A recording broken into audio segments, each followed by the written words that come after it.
Now to Real Railroads, Episode 12, Livonia, Avon, and Lakeville. Livonia, Avon, and Lakeville is an operating Class 3 railroad in Livingston and Monroe County, New York. It is well known among rail fans as one of several railroads in New York and Pennsylvania operating a completely ALCO MLW fleet. Thought the cat was going to go in front again, but she went behind.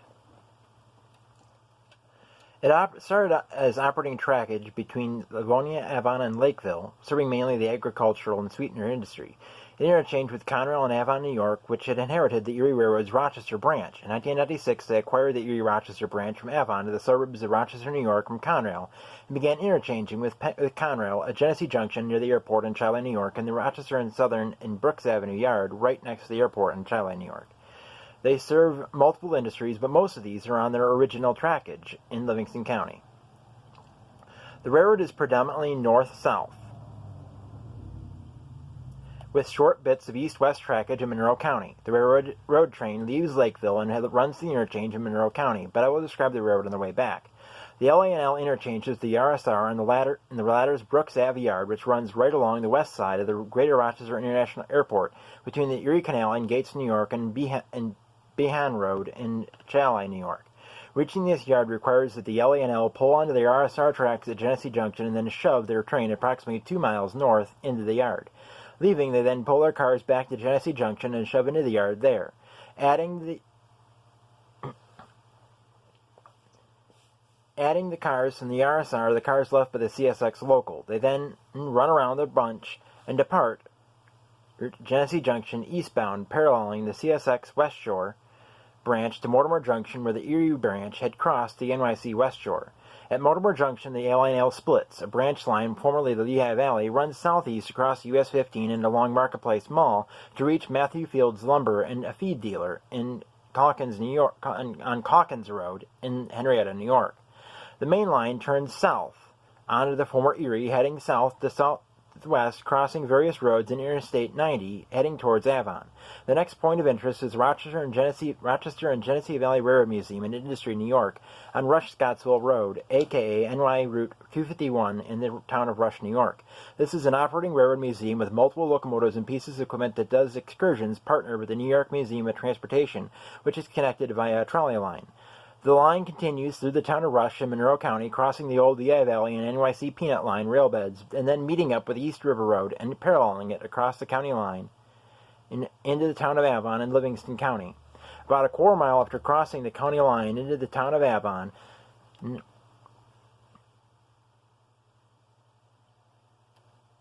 is the first mainline industry.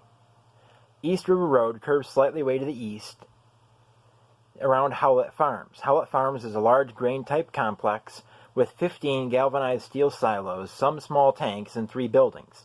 It is in the less than 200-foot space between the LA&L Main and East River Road, with a siding to hold covered hoppers and possibly tank cars. We then pass 2 industries that are not rail-served: Gray Metal Products, a larger factory-type building, and Star Headlight and Lantern Company, Incorporated, a smaller warehouse-type building. As we enter the village of Avon, we have the beginnings of residential area on our left and fields to our right. In these fields is the next industry, Barilla America. This has 2 tracks, one that goes through an unloading building and another completely exterior track for storing cars waiting to be spotted. Continuing past Barilla, its spur comes in alongside, and ahead is the trailing point switch.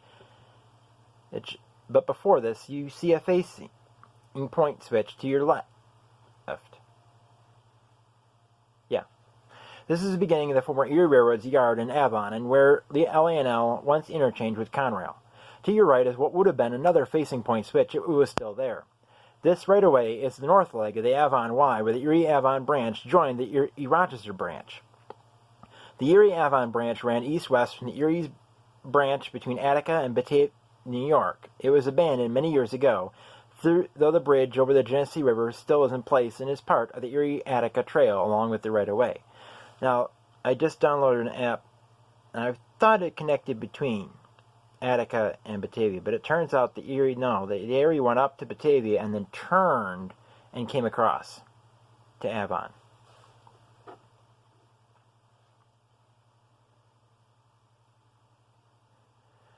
Okay,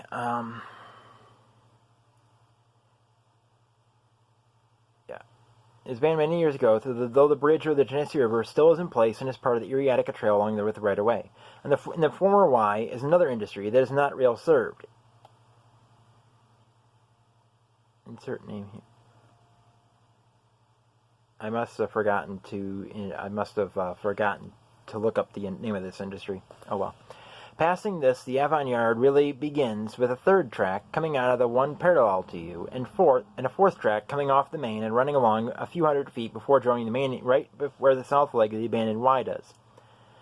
Avon Yard was busier during the height of its existence, but has shrunk to mostly 3 tracks with a short fourth track. As the Avon Yard's south end approaches, you see the former Erie Passenger Station in Avon, now Duffy's Tavern. As the 2 eastern yard tracks merge into the main, you pass the Shuffleboard Court south of Duffy's, and then you cross West Main Street, aka NY5 and US 20. After the grade crossing, on your left is some commercial businesses, and on your right is some possibly rail-served industries. You have the former King Coal Bean, which looks like an old-style feed mill, some other buildings, 3 galvanized steel silos, and another building on a spur. Along this part of Avon, you come to a facing point switch. To the right is the rest of the former Rochester branch. If you follow this, you will reach a trailing point switch for the spur. This switch is next to a warehouse that appears to no longer be used. Continuing south, you reach a facing point switch, and better not be going too fast. Beyond is Spring Street and then an industry. If you continue past Spring Street, you will pass semi-trailers at loading bays. Then you are on the track closest to the building. Ahead is a shed over the tracks where tank cars are unloaded. It holds approximately 8 cars, counting both tracks. Walking through this, you would come out with only 2 car lengths left on the outside track, while the inside track continues past Craft, ending at the grade crossing used by trucks to reach the south truck loading bays of Craft. Here you lose the rails. All that remains beyond is grass and trees. The Erie-Rochester branch did continue south behind what is now New A Home and Pool Center, and then cross what is now NY Route 39 on a stone arch bridge, which today remains only 5 arches and is a local attraction. Heading back north, we come to the switch we followed. We will head south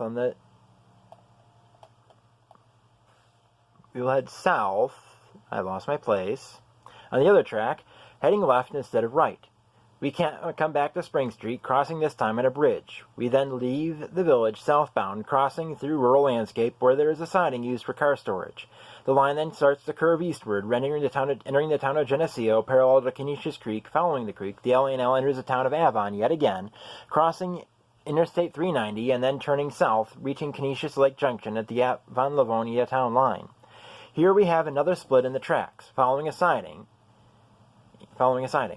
Going straight would take you down the former Livonia branch, which once wound eastward, then turned south to reach the village of Livonia. Today is a mile-long spur that ends with a runaround and then a loading place for covered hoppers. This is Purdue Agribusiness's Lakeville Grain Elevator, with 13 galvanized steel silos along Bronson Hill Road. The rails end about 50 feet from Bronson Hill Road, but we will go... Sadie? Why she has to do that? And, hold on. Okay. And she moved the thing back up to episode 11. I've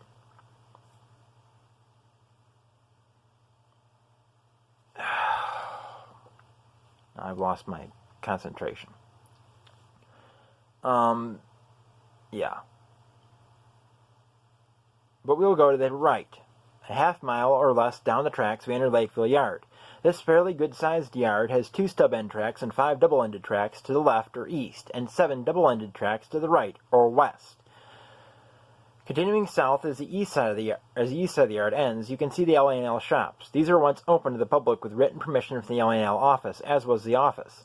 However, today, thanks to some railfans being disrespectful and doing donuts in the parking lot, you can no longer get permission to be on LA&L property. The yard now ended, we come to Sweetener's Plus on your right. This complex is 1,000 feet long and rail served. They receive both liquid and dry sweeteners in tank cars and covered hoppers. A couple thousand feet or so south, we reach Cunhill Brothers Trucking, and ahead is 3 facing point switches. One to the left, which is a few hundred foot long runaround track, and 2 spurs, one for the former engine house and one for their maintenance away equipment. The 2 to the right are Archer Daniel Midland, which receives tank cars of corn syrup. The tracks continue south, passing between Smith storage buildings in the old engine house, narrowing to one track for a few feet before splitting into two team tracks along the main buildings of Smith Lumber and Hardware Center. These tracks are used to unload mostly covered hoppers, but I've seen tank cars here, and they could unload center beams and boxcars if necessary. These stream tracks, built in 1981, serve industries in nearby Livonia. This concludes our trip south on the Livonia, Avon, and Lakeville. In 1964, the EL planned to abandon the spurs that went to Lakeville and Livonia. Community members, however, got together and bought the tracks. Their first locomotive was GE 45-ton number 97. A year later, they replaced it with GE 44-ton number 10. They acquired 282 number 17 for excursions in 1966. This only lasted 3 years before it developed mechanical issues and was replaced with 280 number 38. Number 17 was sold to a businessman who scrapped it.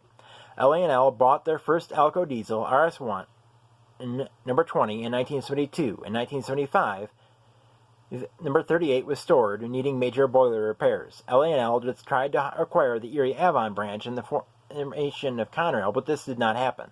That line, previously mentioned, was abandoned in 1977 instead, and in 1977 the passenger excursions in the LA&L ended because of insurance problems. In 1980, they bought another Alco, S2 number 72, which replaced 44-ton number 10.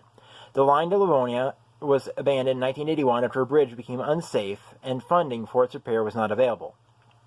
Industries in Livonia were still served, however, using a pair of team tracks built off the end of the line. These still exist and were mentioned in the line profile. They also acquired a larger locomotive in 1981, Alco C425 number 425, and in 1982 started to build the Lakeville classification yard as a 5-track yard. This would be the yard east of the main. In 1988, the yard was completed. In 1990, the shops and offices were built. In 1995, they acquired C420 number 420, a high-nose locomotive, and in 1996 acquired the Conrail tracks to reach Genesee Junction, which received $1.4 million of rehab under LA&L.